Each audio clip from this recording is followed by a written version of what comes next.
الحمدللہ رب العالمین والصلاة والسلام علی قائد الغر المحجلین نبینا محمد وعلی آلہ وصحبہ اجمعین وبعد۔ محترم ناظرین، السلام علیکم ورحمۃ اللہ وبرکاتہ۔ لاک ڈاؤن میں آنے والے اس رمضان کو ہم اپنی زندگی کا سب سے بہتر رمضان بنانا چاہتے ہیں تو رمضان کے کام ابھی سے شروع کر دیں۔ یہ انتظار مت کریں کہ رمضان آنے کے بعد نیکیاں کریں گے، بلکہ ابھی سے نیکیوں کے کام شروع کر دیں۔ پہلے نمبر پر ہم 5 وقت کی نمازوں پر غور کریں۔ اگر ان میں کوتاہی پائی جاتی ہے تو پہلی فرصت میں اسے دور کریں۔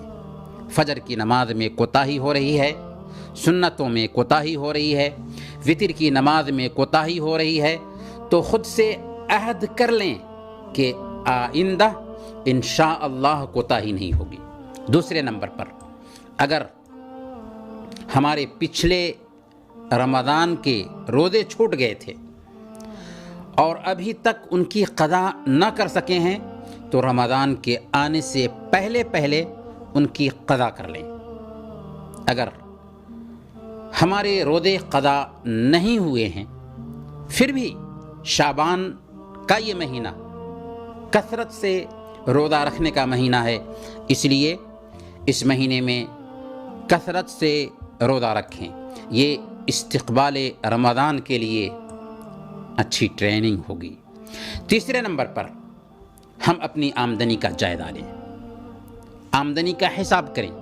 اگر ہمارے مال میں زکوٰۃ آ رہی ہے تو پہلی فرصت میں حساب لگا کر زکوٰۃ کے پیسے، زکوٰۃ کی رقم نکال دیں۔ یہ ہمارے مال پر غریبوں کا واجبی حق ہے، جس کی ادائیگی میں کوتاہی کی تو شریعت کی نظر میں ہم مجرم ثابت ہوں گے۔ اس لیے جو لوگ اپنے پیسوں پر سانپ بن کر بیٹھے ہوئے ہیں انہیں ہوش میں آ جانا چاہیے اور اپنے مالوں کی زکوٰۃ نکالنی چاہیے۔ لاک ڈاؤن کے اس رمضان کو زندگی کا سب سے بہتر رمضان بنانا چاہتے ہیں تو روزے کو مقدر کرنے والے کاموں سے اپنے آپ کو دور رکھیں، روزے کو خراب کرنے والے کاموں سے اپنے آپ کو دور رکھیں۔ روزہ کو خراب کرنے والے وسائل میں سب سے خطرناک وسیلہ جو ہمارے سماج کے لیے آج کینسر کی حیثیت رکھتا ہے، ڈش، ٹی وی اور انٹرنیٹ ہے۔ آج اس نے گھر گھر پہنچ حاصل کر لی ہے اور غیر محسوس طریقے سے ہماری فیملی پر نگیٹو اثر ڈال رہا ہے۔ جو کوئی بھی انٹرنیٹ کا رسیا ہے یا ٹیلی ویژن کے پروگرام دیکھنے میں لگا رہتا ہے، ایسا انسان صحیح معنوں میں رمضان کی برکتوں سے فائدہ خاطر خواہ طریقے سے نہیں اٹھا سکتا۔ اس لیے ان وسائل کا استعمال کرنا ہے، لیکن ضرورت کے تحت۔ خیر کے کام میں گلاس میں پانی پیا جاتا ہے، لیکن جب اسی گلاس میں ایک آدمی چاہے تو شراب بھی پی سکتا ہے، تو آخر ہم گلاس میں شراب کیوں پئیں؟ پانی ہی پینے پر اکتفا کریں۔ انٹرنیٹ اور جدید آلات کا استعمال ہم خیر کے کام میں کریں، دعوت کے کام میں کریں، لیکن پھر بھی اگر ہم صحیح معنوں میں رمضان سے فائدہ اٹھانا چاہتے ہیں تو ان جدید آلات کا استعمال رمضان میں کم سے کم ہونا چاہیے۔ محترم ناظرین، لاک ڈاؤن کے اس رمضان کو زندگی کا سب سے بہتر رمضان بنانا چاہتے ہیں تو فضولیات سے اپنے آپ کو بچائیں۔ فضولیات سے مقصود بیکاری میں مشغول رہنا اور ضرورت کے بغیر کام کرنا ہے۔ بیکاری میں مشغول نہ رہیں اور کوئی بھی کام ضرورت کے بغیر نہ کریں۔ بات کرنی ہے تو ضرورت کے تحت بات کریں، کچھ دیکھنا ہے تو ضرورت کے تحت دیکھیں، کچھ سننا ہے تو ضرورت کے تحت سنیں، کھانا ہے تو ضرورت کے تحت کھائیں، لوگوں کے ساتھ اٹھنا بیٹھنا ہے تو اعتدال کے ساتھ اٹھے بیٹھیں۔ ان 5 چیزوں میں بیکاری نہیں آنی چاہیے۔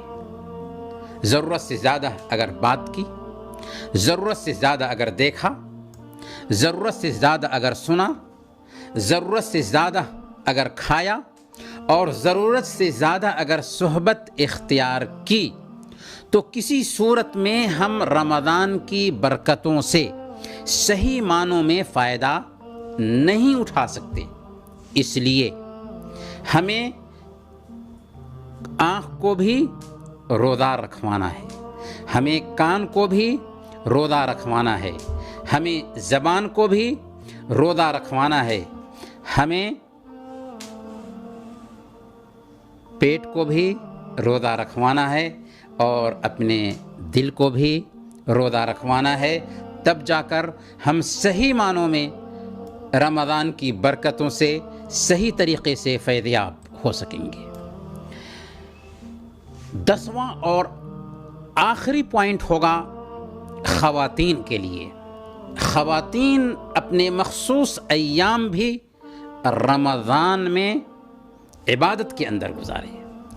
خواتین رمضان میں اپنا زیادہ تر وقت بنانے یعنی کھانا بنانے اور مختلف قسم کے پکوان تیار کرنے میں صرف کر دیتی ہیں۔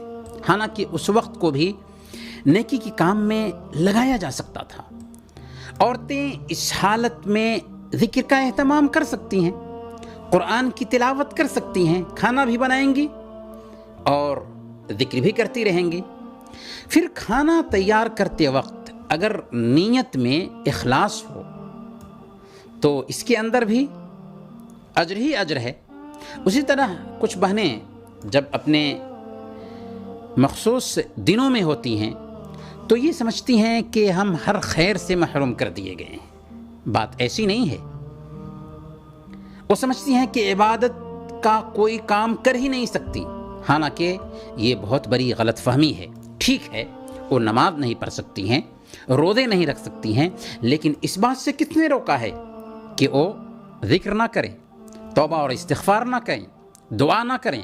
خاص کر رات کے تیسرے پہر میں جگ کر کے ایک عورت کو چاہیے کہ اپنے مخصوص ایام میں ہی کیوں نہ ہو اللہ رب العالمین کا ذکر کرے، توبہ کرے، استغفار کرے، اپنے لیے، اپنے